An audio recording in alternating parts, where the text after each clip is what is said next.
พยากรณ์อากาศประจำวันที่ 17 กุมภาพันธ์ 2026 ความกดดันสูงของอากาศเย็นยังสืบต่อปกคลุมอยู่ทั่วทุกภาคของประเทศลาวด้วยกำลังอ่อน สมทบกับกระแสลมตะวันออกพัดปกคลุม ซึ่งจะเฮ็ดให้อากาศยังจะเย็นหาหนาวเย็นในตอนกลางคืนหาตอนเช้า พร้อมมีหมอกบางปกคลุมอยู่ทั่วไป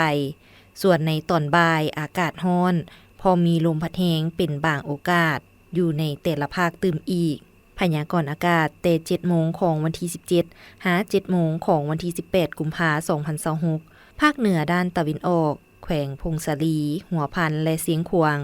อากาศเย็นหาหนาวเย็น พอมีหมอกบางปกคลุมอยู่บางท้องถิ่นในตอนเช้า และจะมีลมพัดแรงเป็นบางโอกาส อุณหภูมิระหว่าง 11 หา 29 องศา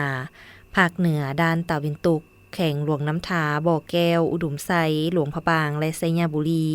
อากาศเย็นหาหนาวเย็นในตอนกลางคืนหาตอนเช้า พอมีหมอกบางปกคลุมอยู่ทั่วไป และในตอนบ่ายอากาศร้อน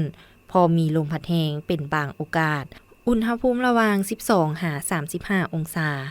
นครหลวงวิงจันทน์อากาศเย็นในตอนกลางคืนหาตอนเช้า และในตอนบ่ายอากาศร้อน พอมีลมพัดแรงเป็นบางโอกาส อุณหภูมิระหว่าง 22 หา 35 องศา ภาคกลางแขวงเวียงจันทน์บริคำไซคำมวนและสวรรณเขต อากาศเย็น พอมีหมอกบางปกคลุมในตอนเช้า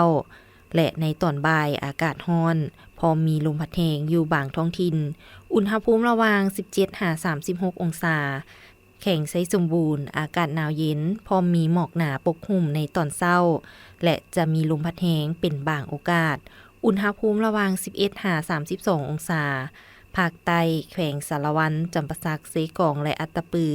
อากาศเย็นในตอนกลางคืนหาตอนเช้า ส่วนตอนบ่ายอากาศร้อน และจะมีลมพัดแรงเป็นบางโอกาส อุณหภูมิระหว่าง 18 หา 38 องศา สำหรับเขตภูเพียงบริเวณอากาศหนาวเย็น พอมีหมอกบางปกคลุมในตอนเช้า